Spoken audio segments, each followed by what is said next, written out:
Dalam nama Bapa dan Putra dan Roh Kudus, amin. Bu Bapak, saudara terkasih, kaum muda adik-adik, salam berkat, penuh semangat, berkah dalam.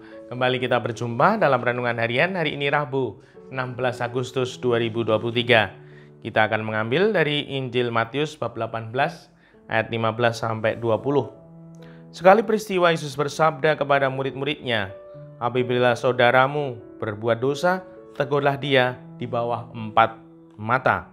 Jika ia mendengarkan nasihatmu, engkau telah mendapatkannya kembali. Jika ia tidak mendengarkan dikau, bawalah seorang atau dua orang lain, supaya atas keterangan 2 atau 3 orang saksi, perkara itu tidak disangsikan.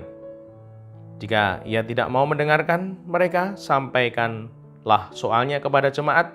Dan jika ia tidak mau juga mendengarkan jemaat, pandanglah dia sebagai orang yang tidak mengenal Allah, atau seorang pemungut cukai. Aku berkata kepadamu, sungguh apa yang kalian ikat di dunia ini akan terikat di surga, dan apa yang kalian lepas di dunia ini akan terlepas di surga. Dan lagi aku berkata kepadamu, jika 2 orang di antaramu di dunia ini sepakat meminta apapun, permintaan mereka itu akan dikabulkan oleh Bapa-Ku yang di surga. Sebab di mana ada 2 atau 3 orang berkumpul demi namaku, aku hadir di tengah-tengah mereka." Demikianlah Injil Tuhan, terpujilah Kristus. Ibu, Bapak, saudara terkasih, Tuhan membimbing kita untuk menjadi pribadi yang sabar. Menjadi pribadi yang tidak mudah menilai negatif, menghakimi. Namun sungguh kita dibimbing Tuhan untuk punya sikap yang terbuka, untuk mengalami banyak hal yang mungkin tidak sesuai dengan harapan, tidak sesuai dengan apa yang menjadi keinginan kita. Dan semoga kita dimampukan untuk bertumbuh di dalam kesabaran itu. Di mana Tuhan di sini menyampaikan, kalau ada saudaramu yang berbuat dosa, jangan menghakimi, karena itu tidak akan membawa berkat. Tuhan membimbing kita untuk menegurnya, mengingatkan. Dan di sini tentulah kasih yang menjadikan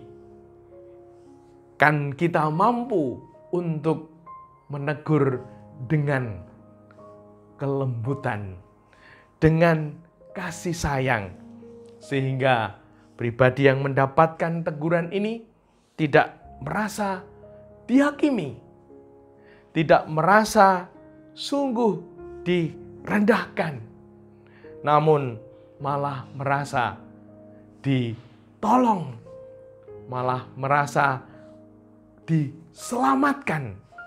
Dan semoga kita dimampukan mewujudkan itu mulai dalam keluarga kita. Pasti di dalam keluarga kita ada dinamika kehidupan, ada yang mungkin keliru, salah, bahkan berdosa. Dan semoga hati yang bicara, kasih yang terwujud, sehingga pribadi-pribadi yang ada di dalamnya tidak merasa dihakimi, namun merasa dicintai saat keliru, salah, dan berdosa. Dan dia akan mendapatkan energi untuk bangkit kembali, untuk memperbaharui diri, untuk memperbaiki, sehingga hidupnya akan bertumbuh dan berkembang. Dan melalui sabda Tuhan ini, kita sungguh dibimbing untuk sabar, mendampingi, menemani, membina, mendidik keluarga kita, bahkan diri kita sendiri. Sehingga kita juga tidak menghakimi diri kita sendiri.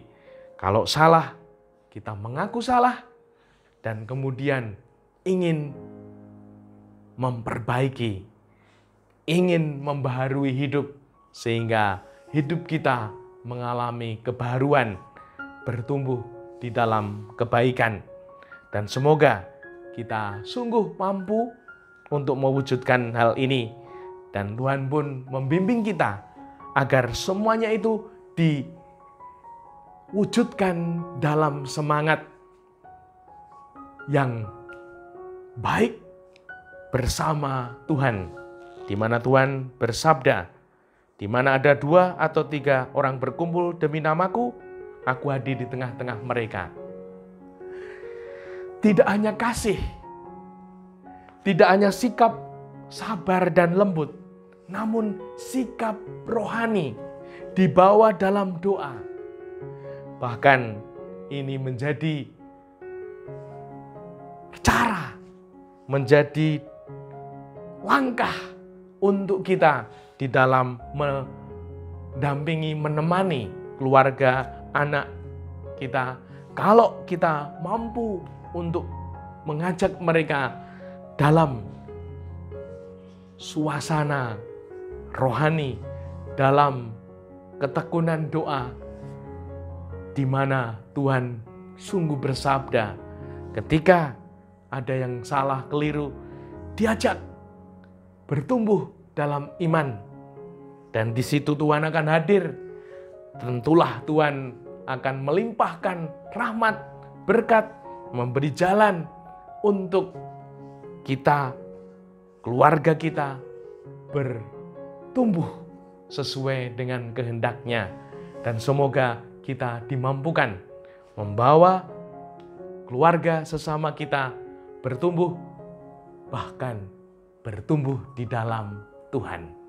Sehingga kemuliaan dan kasih karunia Tuhan yang dinyatakan. Dimuliakanlah Tuhan kini dan sepanjang masa. Salam berkat, penuh semangat berkah dalam nama Bapa, Putra, dan Roh Kudus. Amin.